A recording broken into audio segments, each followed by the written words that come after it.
Hello, friends. Ted Wilcox here again to bring you into another thrilling chapter in our continuing saga of magic, mystery, and the American century. But before we begin, here's Charlie Pulcher with a brief review of our last episode. Last time, Walter Franklin raced home, late again, brooding over fraying family ties, a blackmail scheme involving a former lover, and a growing stack of corporate secrets. When he finally pulled into the drive, the house appeared normal. Evelyn had only just returned from a night out with friends. But something was wrong. Walter discovered a cryptic envelope. Inside, a ransom note, a scrap of their son's tie, and a lock of hair. Evelyn's scream echoed throughout the house. Johnny was gone. But we leave that tragedy behind to begin another strand in the tapestry. What other fates lie tangled in our story? We'll find out now. This is the Mythic Chronicles.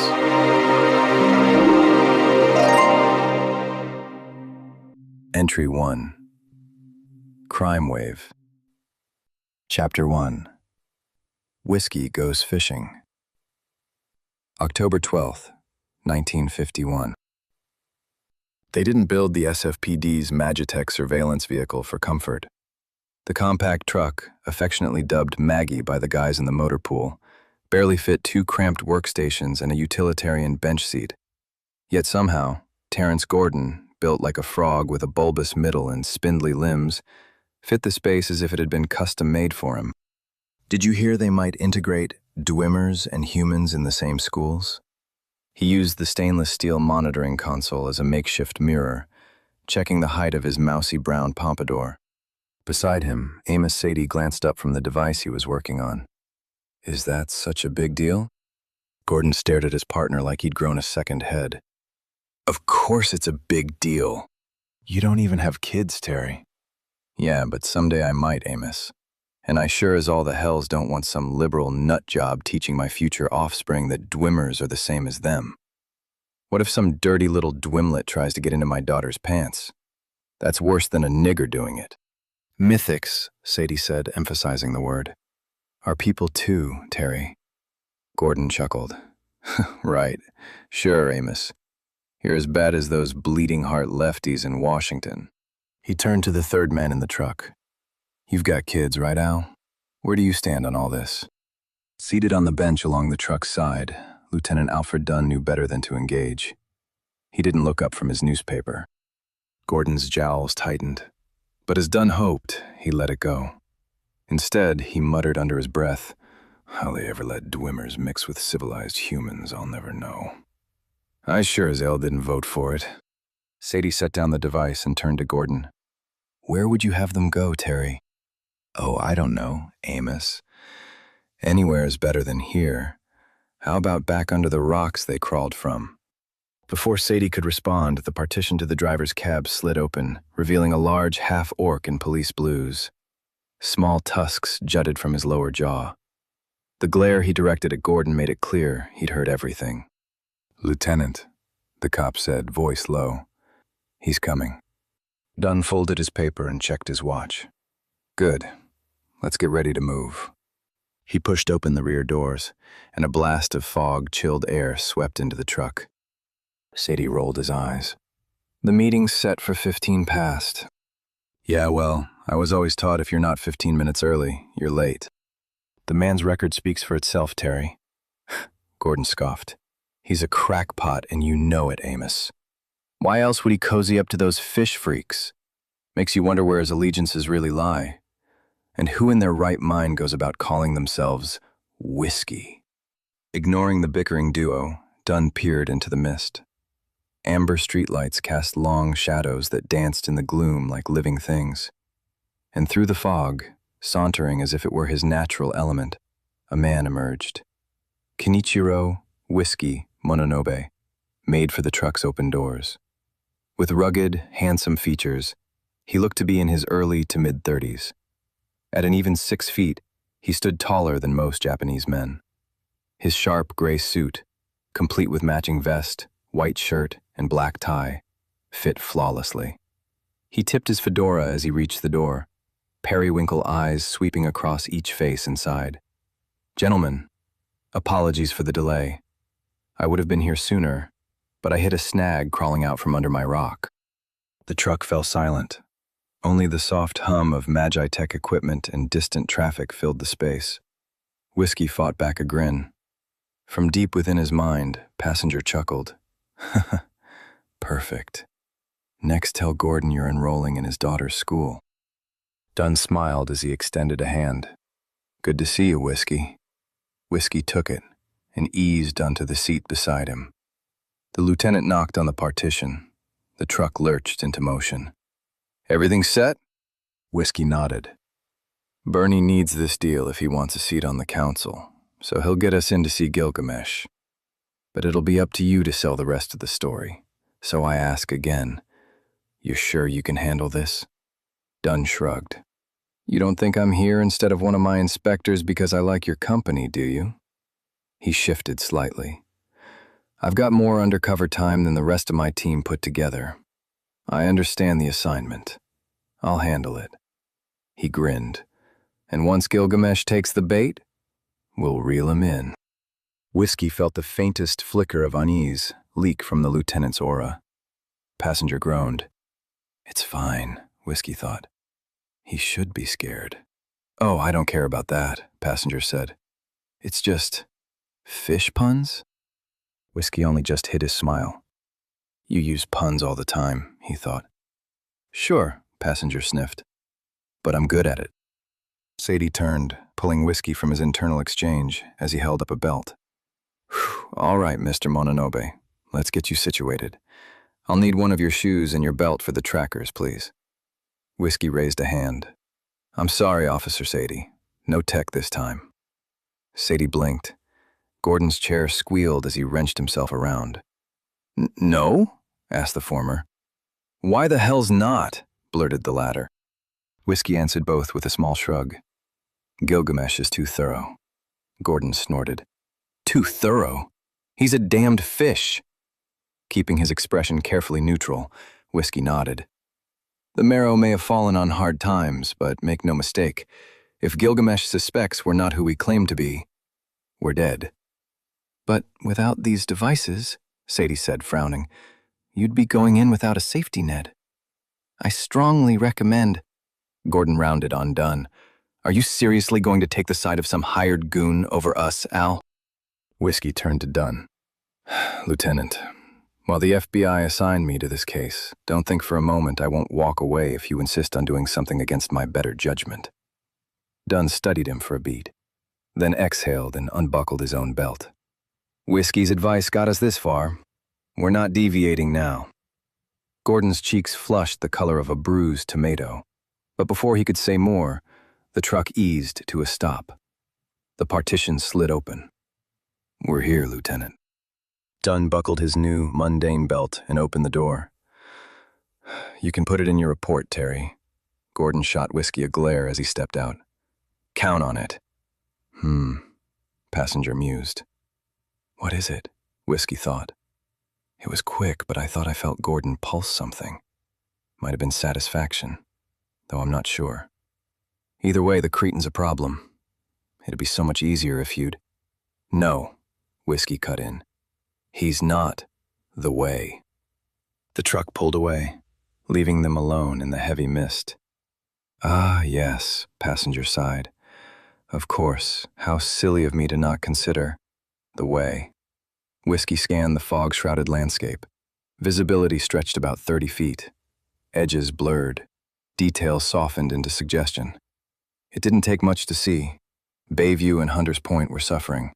The black and mythic populations bore the weight of systemic violence and decay. Survival meant growing harder, wilder, outside the rule of law.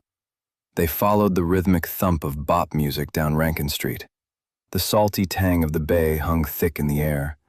A faint fishy scent threaded through it, growing stronger as they neared the dock. Bayside Bernie's sat moored ahead. An old riverboat converted into a music hall. It rocked with the pulse of the crowd inside. At the gangplank, half-troll bouncers kept watch over a line of irritable patrons. Whiskey led Dunn straight to the front. One bouncer, recognition flickering in his eyes, gave them a cursory pat-down, then waved them through. Inside, the band played hard. The packed dance floor swirled in chaotic motion. Bodies pressed close, sweat mingling with smoke and sound. The energy was a living echo of the fog they'd stepped out of, and a rare, genuine smile tugged at Whiskey's lips as more than 100 auras, thick with vulnerability, avarice, and lust, washed over him like a cool breeze on a perfect summer day. "Ah," Passenger said. "That's better." Tempting as it was to linger, Whiskey steadied himself, focused. The storm dulled, pushed aside. Passenger made a disappointed sound. "You can be such a killjoy sometimes, you know that?" Whiskey ignored it and scanned the crowd, spotting a man seated alone at the busy bar. Even if he hadn't known who to look for, Bernard Bernie Satari would have been hard to miss. His pumpkin orange shirt, tailored gray suit, and impeccably groomed beard couldn't hide the bulging eyes, sagging potbelly, or the glistening sheen of sweat coating his skin. Grayish eyes rolled beneath purplish lids as Whiskey approached, and a too-wide grin split Bernie's enormous face. "Cod gee," he crooned, resisting the urge to snap the Marrow's chubby digit clean off. Whiskey plastered a smile on his lips and gestured to Dunn. "This is Mr. Fats. He'll be representing his employer tonight." Bernie's bulging gaze slid over Dunn. Welcome to my glub, Mr. Fats." Dunn inclined his head. "How do you do, Mr. Satari?" Bernie took a noisy slurp from his drink and grinned, revealing crooked yellow teeth. "I do well, Mr. Fats. And you?" He swept a hand toward the pulsing crowd. "You have a taste for the exclusive, yes? Why else would you gum to me?" Right on cue, the band launched into Black Night by Charlie Brown. Bernie chuckled at his own joke. Dunn checked his watch dismissively. "Listen, Mr. Satari, my employer is not a patient man. He's prepared to compensate you, but I'm here to ensure you're not wasting his time. Is that clear?" Whiskey forced a polite smile and leaned down to return the embrace. Bernie had meant to say Kaji, Whiskey's alias, but his accent and phlegmy speech twisted the word. "Good evening, Mr. Satari." "You're early," Bernie said, wagging a finger in his face. "As always." Bernie's grin faded. He looked at Whiskey, who shrugged. "Now," Dunn continued, "it's my understanding that nothing happens with the Aznan Hada without your uncle and the council's approval. I'd like to speak with him. Immediately." Bernie's glare sharpened, but Dunn met it with unshaken indifference. After a tense beat, Bernie made a wet, puckering sound before downing the rest of his drink in one final, noisy gulp. "Very well, Mr. Fats. Follow me." Well, Passenger mused. "Looks like the lieutenant understands the #1 rule." "Oh?" Whiskey thought, falling in behind Dunn. "And what's that?" "There's always a bigger fish." Which, by the way, is how you properly use a fish pun. Bernie led them to a guarded door flanked by 2 hulking half-trolls. Once out of the club's line of sight, he exhaled and his skin began to ripple, shifting from pale flesh to slick, opalescent green. With a sickening squelch, his eyes bulged to the size of baseballs, then slid down the sides of his face. His jaw unhinged and stretched, warping into something between a piranha and a toad. His body spasmed, hunched and quivering, as fin-like protrusions fanned out where his hair had been. Then, with a final shudder, gills flared behind his ears, spraying mucus across the hallway as the transformation completed. "Out of my way," the Marrow rasped, waving webbed fingers at the guards. They stepped aside, but when Whiskey followed, a thick arm blocked his path. "Wait here." The Marrow vanished through the door, leaving the guards as silent sentries. Whiskey leaned against the wall and exchanged a brief glance with Dunn. The lieutenant had played his part well, Now it was Bernie's move. "All right, passenger," he thought, tipping his hat just enough to shadow his eyes. "Let's listen." And he triggered his second gift. The gift of vigilance. His periwinkle eyes darkened to indigo as his senses sharpened, a brief wave of vertigo accompanying the sudden expansion of his awareness. Inside the club, 60-Minute Man by Billy Ward and the Dominoes kicked on, but the music faded into background haze. Vigilance filtered out everything but what he chose to hear. At first, the voices were muffled, like listening through a thick pillow. But as whiskey focused, Bernie's voice began to clarify. "Uncle, where is counsel? My guests are here and they expect—" A sharp slap cut him off, followed by a yelp and a heavy thud. "I have sent counsel away," said Gilgamesh, war chief of the Asnan-Hata Marrow. Where Bernie's tone always carried a wet, slurred sluggishness, Gilgamesh's voice rolled like the deep ocean. "They need not concern themselves with such trivial matters." Whiskey caught the flicker of restrained anger pulsing through Bernie's response. "Trivial matters? My lord, alliance I brokered with LME, filth though they may be, has brought much-needed funds to our coffers. Their channels have tripled our trafficking reach, and bliss supply is second to. And yet you betray that very alliance by arranging this meeting?" Gilgamesh interrupted. "Where is your sense of honor, nephew?" "I act only in Glon's best interest," Bernie protested. Gilgamesh scoffed. "You act as you always have, selfishly." "Uncle, please. There's almost no bliss left in entire city. One deal and we'll have enough to restore the gland's prominence. If we control product, we control price. The council understands this. That's why they voted to continue." "And Schultz delivered Free's order personally, did he not?" Gilgamesh said, speaking over him. "Not to mention Angel of Death is in city. Are you so dim you can't see what that means?" After a beat of hesitation passed, Bernie replied, "I do not fear them." "Then you're twice the fool I took you for. Politics, cops, business, they're everywhere. I should send Schultz product you stole along with your empty head. The council, to the depths with council," Gilgamesh snarled. "As war chief, clan safety is my only priority, and I will protect it, even from the council itself if I must." A stunned silence followed, likely Gilgamesh realizing what he'd just admitted in front of witnesses. Whiskey could practically hear Bernie purr with satisfaction. "My apologies, my lord," he said smoothly. "I meant no disrespect. While there's no denying your authority as war chief, you do not speak for Glon. That, as these fine warriors bearing witness can attest, lies with counsel." He paused, no doubt wearing a gloating smile. "And though you may have misspoken, understandable given your advancing age, war chief's duty is not merely to provide safety, but to serve the Glon's will. And you, whose honor is beyond reproach, would never dream of undermining that. Right, Uncle?" Silence stretched long enough that Whiskey briefly feared he'd lost the connection. Then Gilgamesh sighed. "Bring them in," he said. Whiskey blinked, releasing vigilance. The world tilted as his heightened senses collapsed back to their baseline. He wiped sweat from his brow, steadying himself against the momentary dizziness. "We're on," he murmured to Dunn. The lieutenant drew a breath and gave a single nod. Now came the hard part. A moment later, Bernie returned. "This way, my friends." As Whiskey stepped into the room, he was greeted by the glowing barrel of an enhanced Remington 870 pump-action shotgun.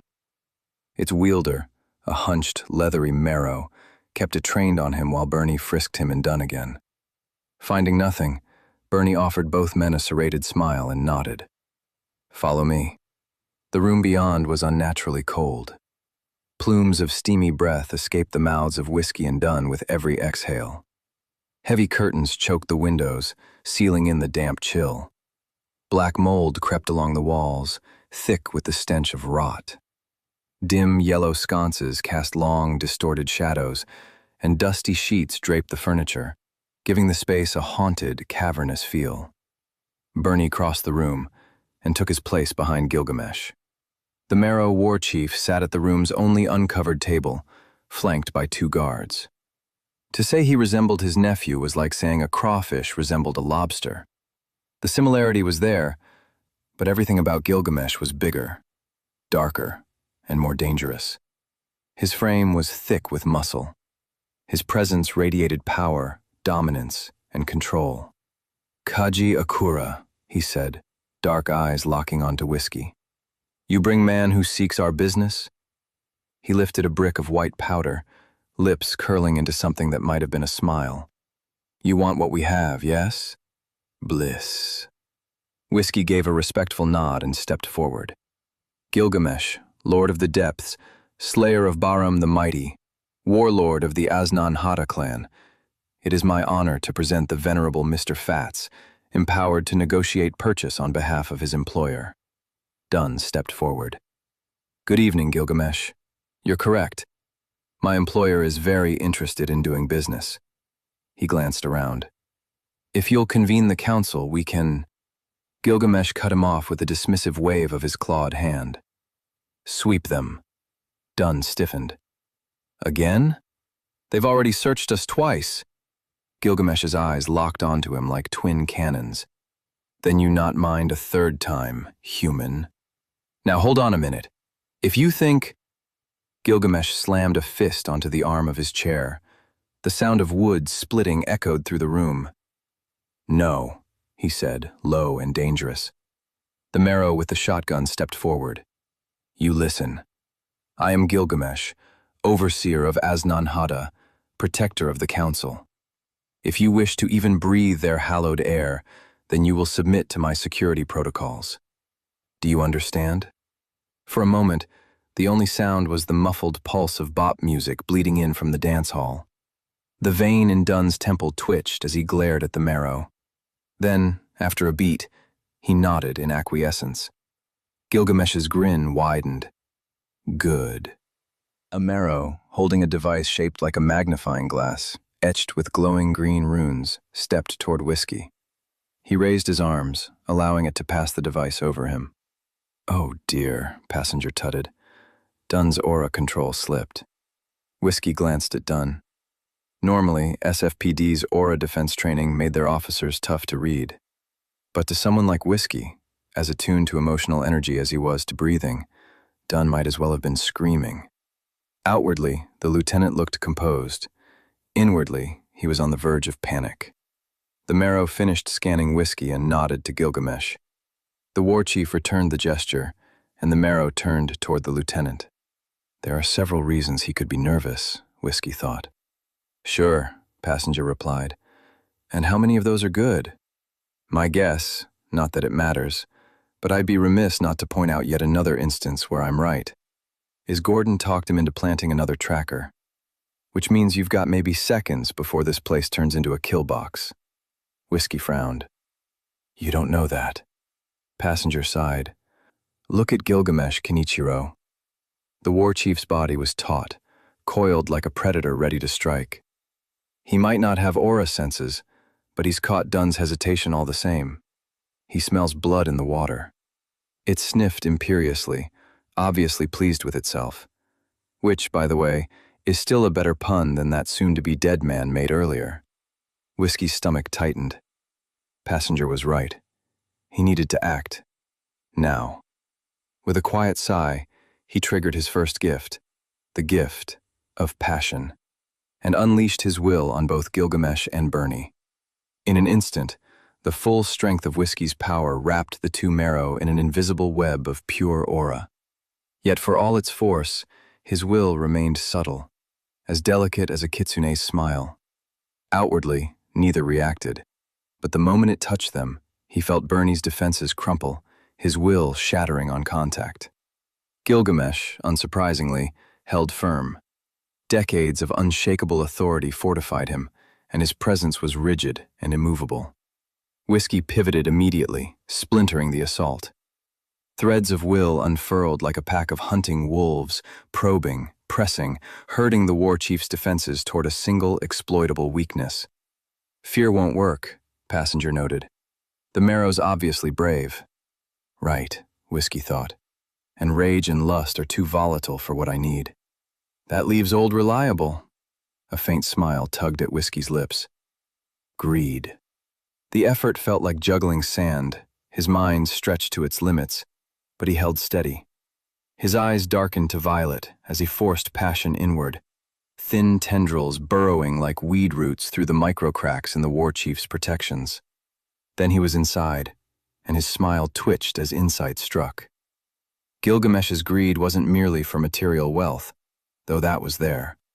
No, it ran deeper, a hunger for power, dominion, control. He could work with that. Whiskey tightened his grip on the emotion, pushing passion deeper, shaping it with care. Got them, Passenger purred, just as the rush hit. Whiskey resisted the urge to close his eyes and savor it. Overpowering another's will wasn't just satisfying, it was a high like no other. It felt right.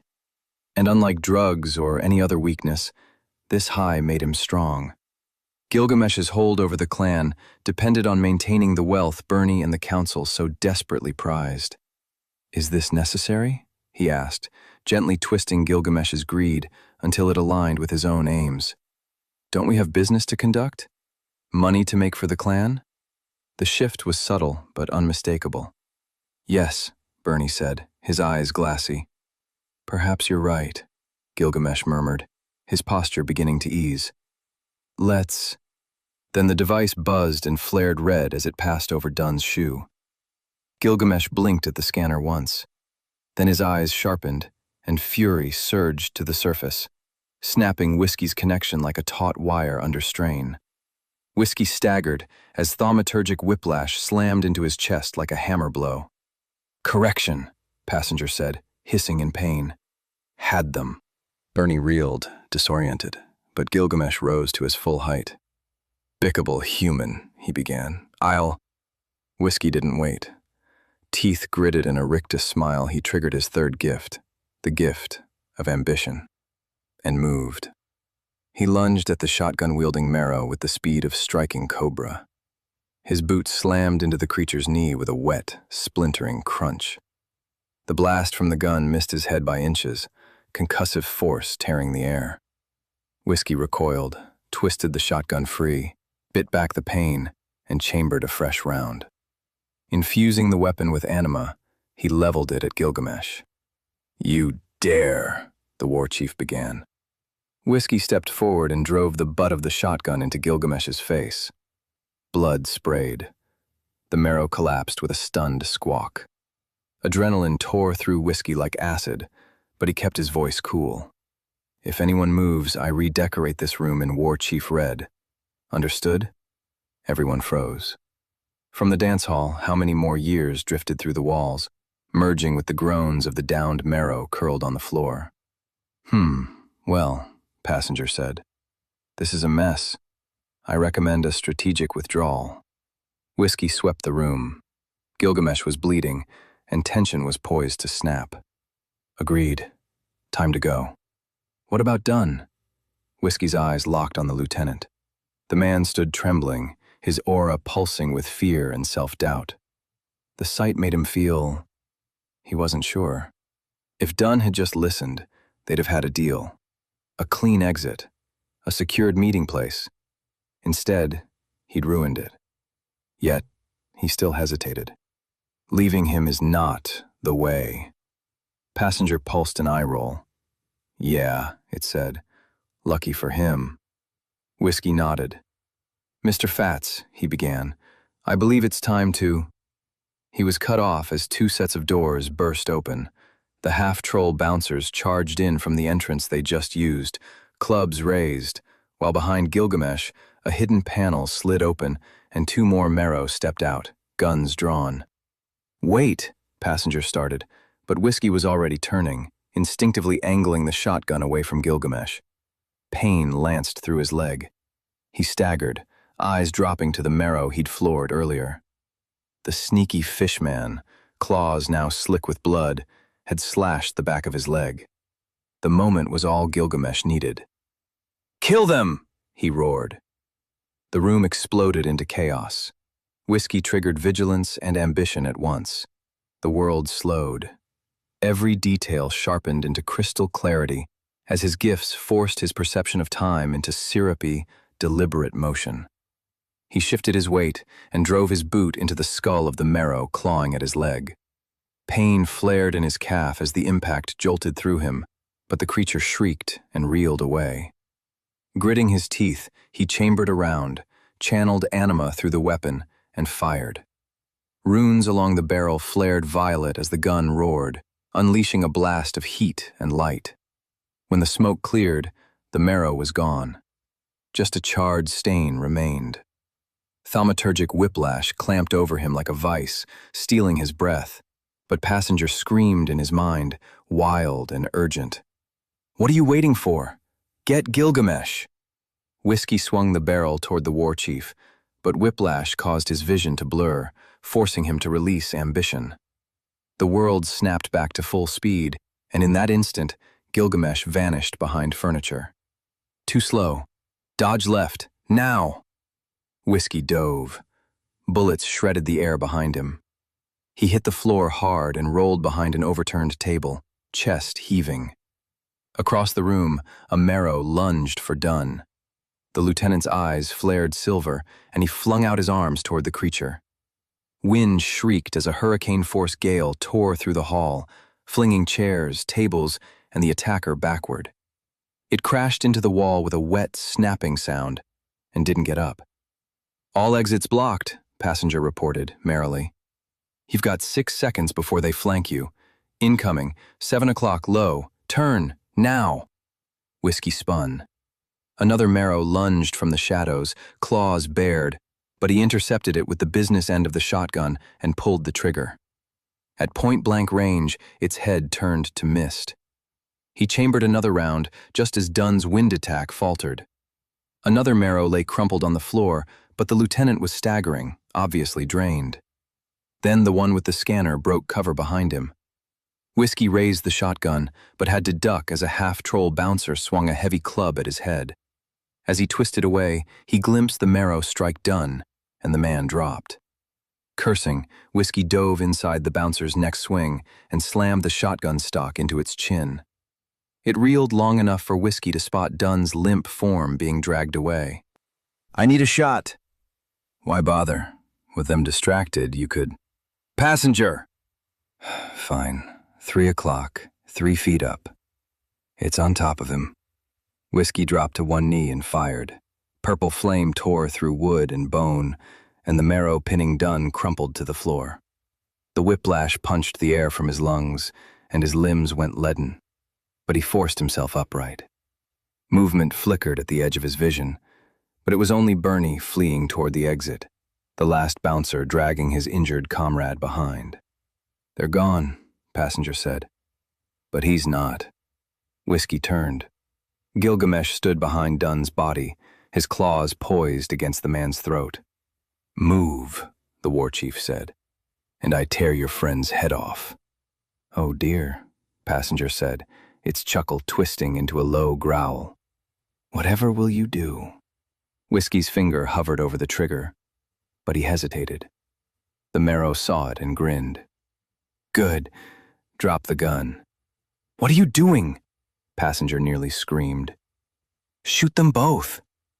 "Quiet," Whiskey thought, glaring at Gilgamesh. "You're lightheaded, woozy, running low on anima, and I know you feel the blood seeping through your pant leg," Passenger pressed. "Unless you—" "I said quiet," Whiskey commanded. He knew Passenger was right. The smart move was to capitalize on Gilgamesh's mistake and cut them both down with the Remington. But then he looked at Dunn. He could feel the man's terror, see his pain, and it made him feel— he didn't know. "I must follow the way." He exhaled, clicked the safety, and tossed the shotgun aside. Raising his hands, he said, "You win. Let him go." Gilgamesh sneered. "I think not," and tore Dunn's larynx from his throat. Blood sprayed. The body dropped. "No!" Whiskey's heart dropped, and his mind went blank. He collapsed to his knees, staring at the leaking sack of meat that used to be a man. "Poor fool," Passenger whispered. Heavy footsteps pulled his gaze from Dun's corpse, from those terrified eyes, to the smirking Gilgamesh looming over him. The war chief chuckled. Now, he mocked, resting a clawed hand on Whiskey's shoulder. You'll join him soon enough. But first, he slashed for Whiskey's face, razor-sharp claws whistling through the air. Or he tried to. Whiskey's hand shot up, catching his wrist mid-swipe with bone-snapping force. You shouldn't have killed him, Gilgamesh, he said, rising to his feet. The marrow snarled and tried to wrench free, but Whiskey's grip held firm. And why is that? Gilgamesh spat, swinging his free hand in a savage arc. Whiskey triggered his fourth gift, the gift of wrath. Anima surged. Violet energy crackled down his arm as a whip of pure fire snapped to life in one fluid motion. It lashed forward, coiling around Gilgamesh's wrist with a sharp, echoing crack. Whiskey yanked, and with a flash of searing light and the stench of scorched fish, the marrow's hand hit the floor with a wet thud. Gilgamesh screamed, but Whiskey wasn't done. The whip struck again, curling around the marrow's torso. It tightened, bound, burned. Whiskey stepped in close, eyes glowing like polished amethysts, his pupils slitted. Because, he whispered, a hungry smile playing on his lips, it placed you on the way. Gilgamesh cursed and screamed, thrashing in panic. But there was no escape. The whip flared, violet fire surged, and Gilgamesh, lord of the depths, slayer of Bahram the Mighty, warlord of the Aznan-Hata clan, exploded. When the light faded, nothing remained but smoking chunks of meat. Whiskey let the whip gutter out, the crackling energy vanishing into silence. He staggered, then collapsed. And as the darkness closed in, the last thing he heard was the scream of sirens and passengers' laughter.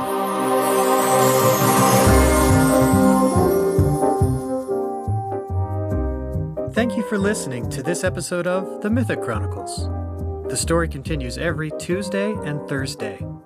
If you're enjoying the journey, please consider rating and reviewing the podcast. Your words might help bring more mythics into the fold. To listen ahead, unlock bonus content, and gain access to VIP Discord roles and behind-the-scenes updates, check out our Patreon or visit us at SeanTLaffertyBooks.com. I'm Sean. Thanks again for being here.